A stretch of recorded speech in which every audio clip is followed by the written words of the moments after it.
Ça va. Bonjour. Quand Paul écrit aux Corinthiens, dans sa première lettre, on est en 56 après Jésus-Christ, alors on voit dans le chapitre 15 qu'il y en a certains qui disent que la résurrection n'aura pas lieu. Et Paul va faire un développement dans ce chapitre 15 qui est très puissant en 7 points.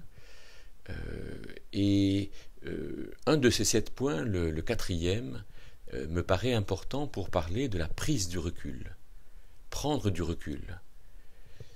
Comment est-ce qu'on peut, nous, prendre du recul sur toutes circonstances, sur une circonstance de vie familiale, de vie d'église, de vie de travail, de vie personnelle quand je suis malade.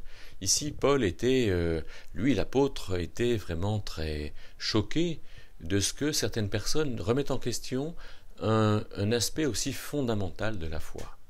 Comment des gens pouvaient dire que finalement nous ne ressusciterions pas.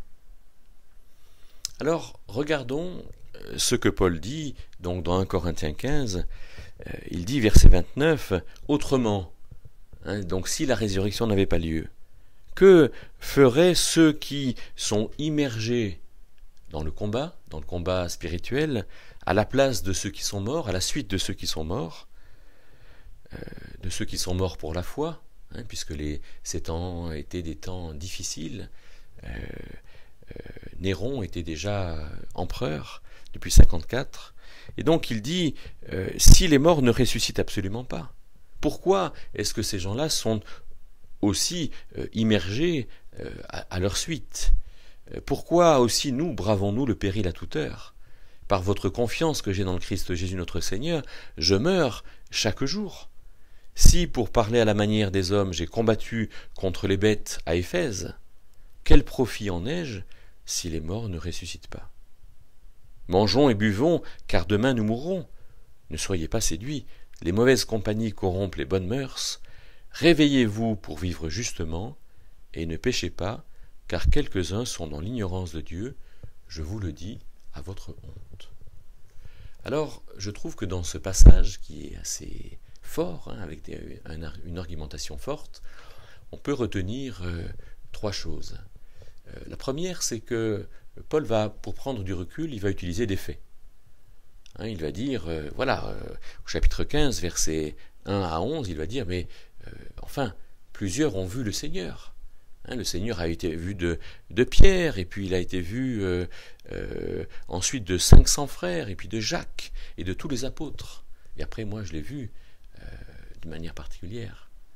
Donc il va utiliser des faits, prendre du recul. Il va regarder ce qui se passe, ce qui s'est passé. Il va dire d'autres faits, il va dire, mais ces gens qui vont à notre suite dans le combat, parce que les Romains n'aimaient pas les chrétiens, ils n'adoraient pas l'empereur, parce que les Juifs n'aimaient pas les chrétiens, il y avait quantité de difficultés. On le voit notamment dans le livre des Actes, avec ces persécutions. Eh bien, il dit, mais enfin, regardez l'évidence. Il y a des faits, il y a le fait que ces gens qui ont vu la résurrection savent qu'elle est vraie, et donc à nous de les écouter. Après, deuxième point, il questionne. Prendre du recul, c'est aussi questionner. Se poser des questions justes. Il dit, mais quelle est la motivation de ces gens-là qui risquent la mort? Et nous, on pourrait voir dans notre société des gens qui vont nous faire envie, des gens à qui on va se comparer, des gens qui nous semblent réussir. Mais il faut aussi qu'on se questionne. Quelle est la motivation de ces gens-là? Ces gens qui se mettent au premier rang, ces gens qui se mettent en avant, ces gens qui sont toujours là pour aider les autres, mais quelle est leur motivation? On pourrait dire, si ces gens-là nous troublent, si ces gens-là nous font douter de ce que nous pensons, on peut aussi se poser la question, sans forcément y répondre, de quelle est leur motivation. Mais on peut se poser la question pour nous et avoir des réponses suffisantes pour nous en examinant notre motivation. Pourquoi est-ce que je vais voir un tel ou un tel autre? Pourquoi est-ce que je fais ceci ou cela? Et alors, Paul, dans ce passage, a des réponses, me semble-t-il, suffisantes. Il va dire, voilà, je suis à Éphèse, et j'ai à combattre contre les bêtes sauvages. Quel profit est-ce que j'en ai? Il n'a pas de profit. Il sait très bien que ce qu'il fait ne lui est profitable que si les morts ressuscitent.